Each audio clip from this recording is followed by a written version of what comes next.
So you're a 4-time varsity letterman. You Uh-huh. won a state championship in wrestling.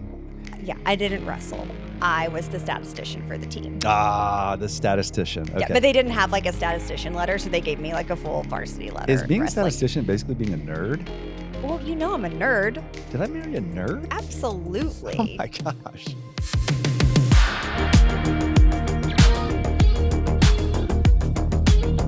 I think I like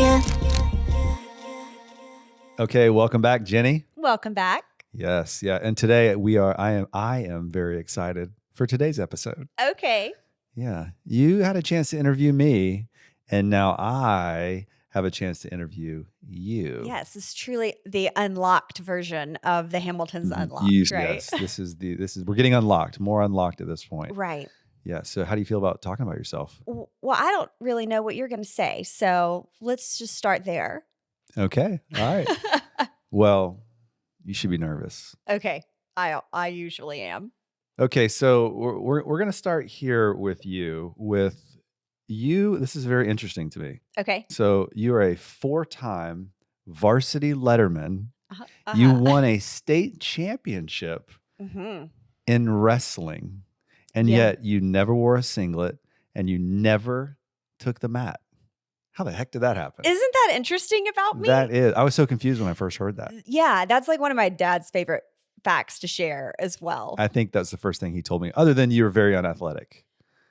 Well, the two things, kind of confuse one another, right? They But do. yeah, I did letter in varsity wrestling, and I have a state championship ring from 2000. It was 2002. Okay. Yeah. All right. Well, okay. I didn't wrestle. I was the statistician for the team. The statistician. Okay. Yeah, but they didn't have like a statistician letter, so they gave me like a full varsity letter. Is being a wrestling. statistician basically being a nerd? Well, I'm a nerd. Did I marry a nerd? Absolutely. Oh my gosh. Absolutely. If you haven't figured that out by now, you're crazy. But yeah, wrestling was a really, really, really big thing in my town. So I grew up in a small town called Lafayette, Georgia. And Go Ramblers. the Ramblers, go Ramblers. And we were the Can you do the ooga? I don't Let me hear it. Nope.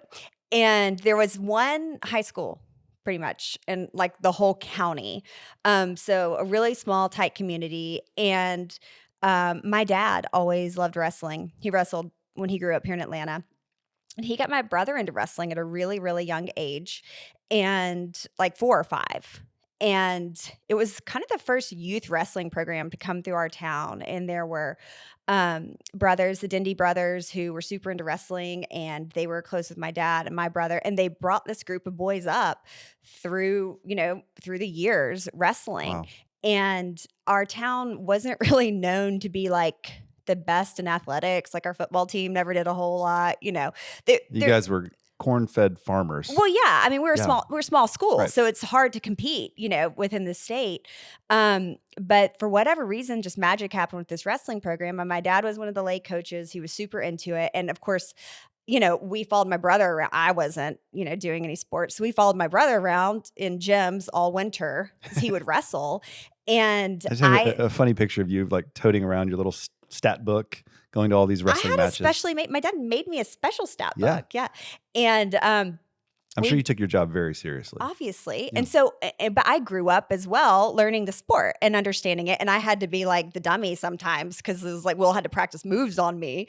And so, I was like the right size, but I really got to know the sport and just absolutely fell in love with it. And so I could keep the score. And it's a very like specific thing to keep score in wrestling. It moves really quickly.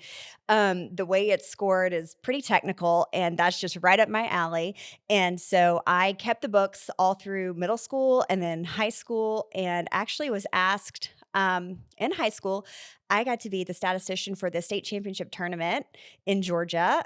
They don't usually ever let students keep the stats for Oh, wow. stakes that high, but all the refs knew that like I took it very seriously and I knew what I was doing. And it was a really fun time for my family and for me. But yeah, that's how I ended up lettering and wrestling. That is like a very cool story. Yeah. I also think it was pretty cool. Didn't you know, is it true that you knew that you guys won state before your coach knew and the players knew, or the wrestlers The knew? wrestlers, well, definitely before the wrestlers knew. Yeah, when the team won the state championship, it was the scorekeeping system is way too complex for me to go into right now. But when this one match was won, I knew that there was no way that the other team could catch up at that point. Yeah. And it clicked in my head, and I looked up and I locked eyes with the coach. And it's like we both knew at the same moment, like they just did it, and Yeah. it was an amazing moment. That's awesome. Because for our small town to have a it's a state big deal. championship, it's a huge, huge deal. So to be part of that was a really special that's time in my life. a really David and Goliath type of a moment. It do was. you remember who you guys beat? You had to come down to Atlanta. Yeah, we were in Atlanta. Yeah. No, I don't remember. Yeah. I don't remember. Well, that's awesome. That is Yeah. very cool. A story that I love Yeah. about you, and I think is very neat. Okay, so something else I wanted to talk about is that you've probably had the most variety of jobs I've ever heard of anybody. You've done, I could have a little pinwheel and just. Yeah. What have you done? Tell me all the jobs you've had and how you got all the way to real estate. Yeah, well, it's weird because I've had a real estate career for like 15 years now. But Right. prior to that, I really was trying to figure things out, I guess. Yes, you were. I started working at a very young age. So I had my first job when I was 14 in my grandfather's dentist office. Oh, that's right. He was the Mhm. local dentist farmer. He was the dentist farmer in our town. Yep, like my uncle and my cousin now. So I worked at the dental office. And then I worked at our local OBGYN office. My Okay, mom there's was a lot of things I could say about that, but you worked at an OB. How old were you at an OBGYN office? 15. Okay. Yeah. That had to 15. be weird. I learned a lot. I think that was my mom's like goal. So my mom taught nursing, and one of her nursing students needed someone to come in and like help file charts and shred papers and things like that. And so I started working there. I remember it was like $5.25 an hour, and I thought I am rich. Mhm. And I ended up working there all through high school, and then 2 years into college when I'd come home in the summers. I actually worked Did there. you ever think you wanted to become a doctor? Not at or all. No, this I was- had zero interest in the medical field Did whatsoever. it actually make you think, I don't want to do this? No, not really. I always knew I didn't want to go into the medical field.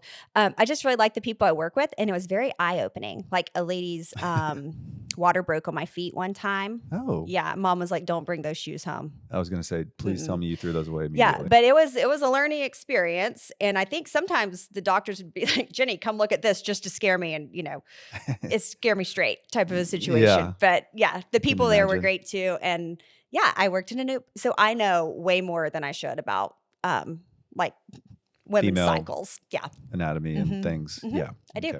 Well, we can say and I that. learned it at a young age. I would like educate my friends. Yeah, we don't need any more education on that. After the OBGYN, what did you do?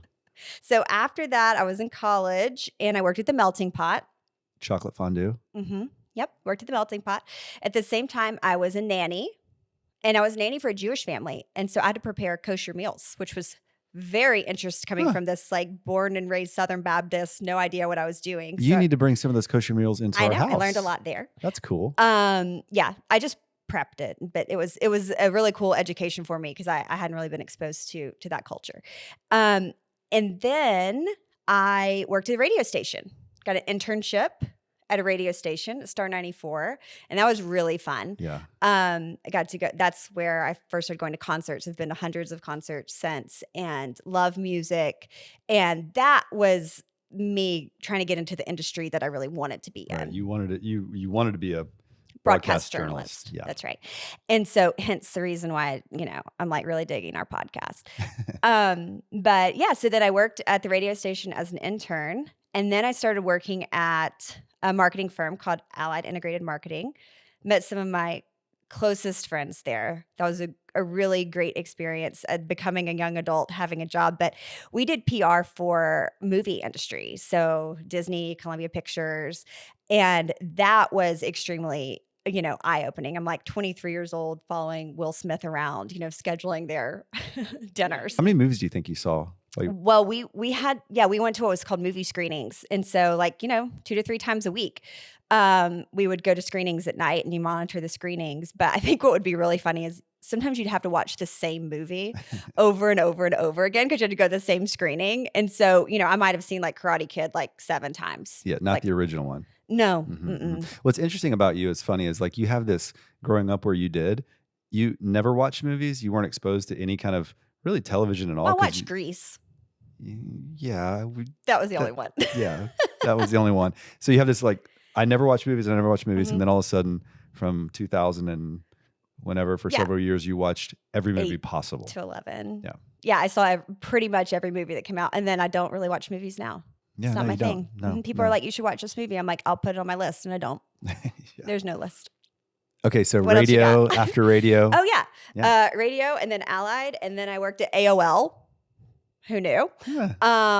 And I did that actually as a temporary position while I was getting my real estate license. Got it. So you went from that into real estate. Yeah, it was temp on purpose. And then you found and your then calling. I You found your fell calling. into real estate, and I've been here ever since.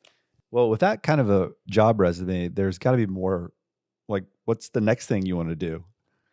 Oh, I want to be a yoga instructor. Ah, yes, Yeah. yoga. Yeah. I want to be a yoga instructor. Very cool.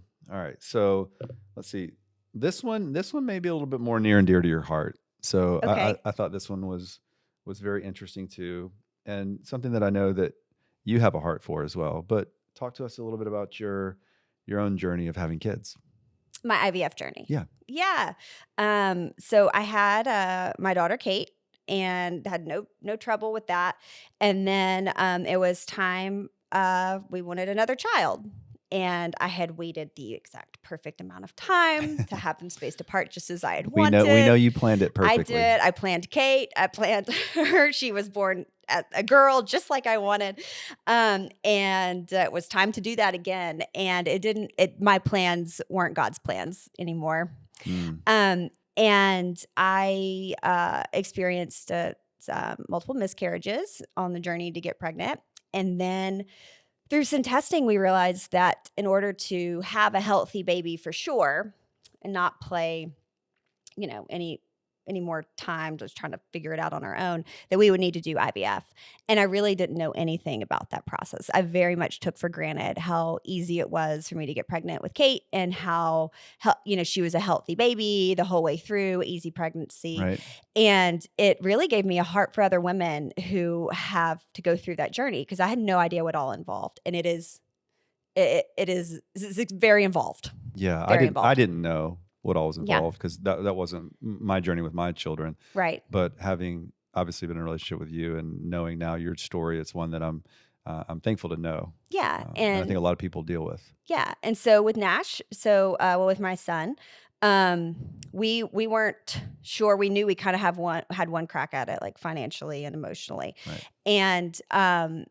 And we were fortunate enough to have the finances to be able to do it. I mean, that stops a lot of people. But we went through the process, and I kept saying the whole time, like, I just need one.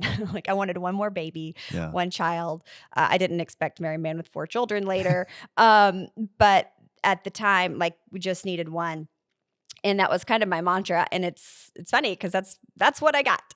So after going through the entire process and Is that common?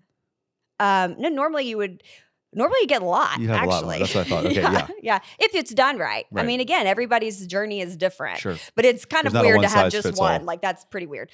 And so I went through the entire process and the egg retrieval, and Nash lived in a little petri dish. And they had sent him a little cell of his off to somewhere in Denver and got genetic testing and came back. And of the embryos that we had one solid, healthy one. And so I kind of had like the one shot. And again, I am so fortunate, so blessed to have gotten pregnant with him Yeah. at that time. And in fact, I didn't even want to know. You can find out if they're a boy or a girl because they're genetically tested. Okay. But I didn't want to know because I couldn't stand the thought of losing another child. And so, but I will never forget the finding out, they call you and they tell you, okay, you're pregnant, and going through that. And you just, honestly, it's a very difficult and painful process. Even though it brings such joy, you learn so many lessons about patience and trust and faith plus science. And I just had this vision in my head of shooting off a confetti popper to find out what the gender of the baby was going to be. And I'll never forget shooting off that thing, and blue confetti flying everywhere. And Kate was mad. She wanted a sister. But really the gift of that. But I have found that. And Kate got one. Yeah, Kate got a sister. Yeah, I Yeah. gave her that. But I think the thing with that story for me is I learned a lot in who's in charge, really, and whose plans are the right plans. And I know that that baby was worth the wait. And comparatively speaking, we probably had a pretty easy process with that. But I'm so grateful for it. And I just know so many women who struggle with that. And I feel like giving that a voice is really important too. Yeah. Well, we're all thankful that he's here because he is a special child. Yeah, I think when they, we joked that when he like was in the little petri dish, they took out all the bad and just left the good because he's a precious little boy. Well, my boys say he was, he's not even a real child. He was raised in a little lab. Yeah, or he's whatever. AI He's generated. AI generated. Yeah, he's just too perfect. He's too perfect. Yeah. Thanks for asking me those questions. That's all I got for today, and that was awesome. Thank you for sharing that and unlocking that part of your life. Well, thanks, babe. We'll see you all next time. See you next time. I know I'm in my element. Ooh, yeah.